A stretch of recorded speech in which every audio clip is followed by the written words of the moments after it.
أن الإمام الحسين هو زين، مثل قضية الدين الإسلامي محمدي الوجود، حسيني البقاء، مهدي الظهور. روح يا شيخ وتعال بسرعة.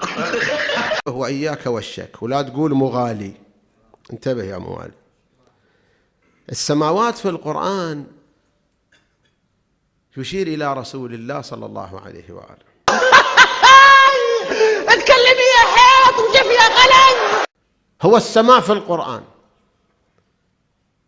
فإذا كان المصطفى صلى الله عليه وآله هو السماوات في القرآن، إذن يا موالي الحسين زينة لرسول الله ولا مو زينة؟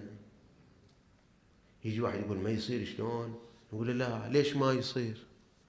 ليش ما يصير؟ أنت تستغرب؟ أنت مستقل بالحسين؟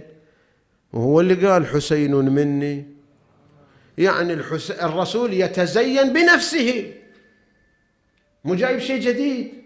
قال حسين مني وأنا من حسين. من ضمن معاني أسماء الحوراء زينب أنها مكونة من كلمتين، زين أب، يعني زينة لأبيها أمير المؤمنين. أف عليك، ما تستحي؟ ريال، شكبرك، شعرضك، فشلت.